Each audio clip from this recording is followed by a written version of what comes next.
ఆ బలిపీఠం మీద అర్పణ అర్పించాలని దాని ఎత్తు 3 మూరలకు కుదించాడు దేవుడు. ఎక్కువైతే నువ్వు అర్పించలేవేమో, అయ్యా మా నాన్నగారిని పాతి పెట్టుకొని వస్తాను, అరే బాబు నువ్వు నన్ను వెంబడించు అని మా నాన్నగారిని పాతి పెట్టి, అయితే నీకు కుదరదు, నువ్వు అర్పించలేవు, నీవు దేవునికి అర్పించుకోలేవు. ఇక తక్కువలో పెడితే లెక్కే లేదు. దేవుని సేవ అంటే, దేవుని సేవకులంటే, దేవుని పరిచయం అంటే విలువలేని అనుభవం. విదిలిస్తారు. ప్రియులారా, తర్వాత వచనాల్లో గమనిద్దాం. మరి కొన్ని మాటలు మీకు గుర్తు చేసి ముగిస్తాను. 2వ వచనంలోనే 2వ వచనం, దాని 4 మూలలను దానికి కొమ్ములను చేయవలెను, దాని కొమ్ములు దానితో ఏకాండముగా ఉండవలెను. ఈ బలిపీఠానికి 4 పక్కల 4 కొమ్ములు ఉండాలట. ఆ కొమ్ములు ఏకాండమై ఉండాలి అని అంటే ఇదే అనుకుందాం. బలిపీఠం ఇక్కడ కొమ్ము, ఇక్కడ 4 కొమ్ములు. ఈ 4 కొమ్ములు ఇలా తెచ్చిపెట్టి అతికిచ్చినట్లుగా కాకుండా ఏకాండమై అంటే ఇందులోనే చేయబడి ఉండాలట.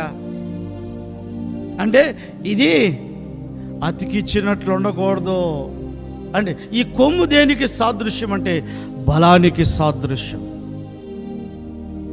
ఈ బలమైన బలిపీఠములో నీ బలమైన అర్పణ ఎలాగుండాలంటే ఏకాండమై ఉండాలి. అతికినట్లు ఉండకూడదు, అతికిచ్చినట్లు ఉండకూడదు. నువ్వు దేవునికి అర్పించే అర్పణ ఆ బలిపీఠం మీద, ఆ బలిపీఠం మీద, మరో బలిపీఠం మీద నువ్వు ఎలా అర్పించుకున్నా నాకు తెలియదు, కానీ దేవుని లెక్కల్లో రూపించబడిన ఆ కొండ మీద దర్శనములో చూపించబడిన ఆ బలిపీఠం మాత్రము, దాని కొమ్ములు ఆ బలిపీఠముతో ఏకాండమై ఉండాలని దేవుడు సెలవిస్తున్నాడు. అంతరంగములో నుండి నీ అర్పణ రావాలి, అతకనట్లు కాదు. ఏమయ్యా అందరూ అర్పిస్తున్నారు, నువ్వు కూడా అర్పించు. ఏకాండమై ఉన్నప్పుడు ఆ అర్పణ చాలా బాగుంటుంది. లేదనుకోండి, అననీయ చచ్చాడు, వెంటనే సప్పీరా వచ్చింది. పేతురు భక్తుడు అడుగుతున్నాడు, ఏమ్మా ఇంతకైనా మీరు అమ్మింది? అప్పటికి అటు ఇటు చూసి ఏడి ఆయన చెప్పలేదా మీకు? అవును, అంతకే. ఎక్కడి నుంచి వచ్చింది? అతికించుకున్నారు. ఇదో నేను ముందెళ్ళి అమౌంట్ ఇస్తాను, అపోస్తుల పాదాల దగ్గర పెడతాను, ఆశీర్వాదాలు తీసుకుంటాను, నువ్వు కూడా వెనకాల నిలబడు, ఆశీర్వాదాలు నీకు కూడా తగులుతాయి. ఇదో చెప్పాకే ఇంతకే అని చెప్పు, నేను ఎంతకు చెబుతానో అంతగా చెప్పు, అతికిచ్చు. ఈ బలమైన అర్పణను అతికిచ్చేస్తా. బాగా సెట్ అవ్వాలా. జంకబాకు సప్పీరా చెప్పేటోడు పేతురు చాలా స్ట్రాంగ్ అడుగుతాడు, గట్టి మనిషి అతడు, అది అన్నీ తెలుసు, మనం ఏం చేసేది అంతా తెలుసు ఆయన. కానీ నన్ను అడిగేటప్పుడు మాత్రం నేను కరెక్ట్గా అవునండి ఇంతకే అమ్మాను అని అంటాను, నువ్వు కూడా వెనకాలే వచ్చి అవునని చెప్పు. అతికిచ్చారు ప్రియమైన వాళ్ళ.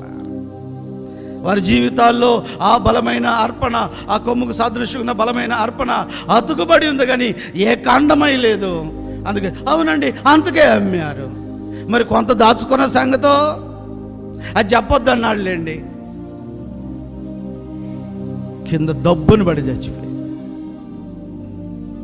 నువ్వు దేవునికి అర్పించే అర్పణ ఈరోజు ఒక తీర్మానము తీసుకో. ఇప్పటి వరకు ఎవళ్ళో చెబితే అతికించుకొని దేవునికి అర్పించుకున్నావా? ఎవళ్ళో ప్రోత్సాహపరిస్తే దేవుని సేవలో ఉన్నావా? నీకుగా పుట్టలేదా? ఎవరో ప్రెషర్ చేస్తే ఇక్కడ పరిచర్యలో కనబడుతున్నావా? ఎవరో బలవంతం మీద, వారి బలవంతం మీద ఇక్కడ అతకబడి నువ్వు దేవుని సేవలో, దేవుని విశ్వాసిగా పరిచర్యలో కనబడుతున్నావా? అతకనట్లుంటే అది ఎప్పటికైనా పోయింది. ఒక చిన్న అవసరం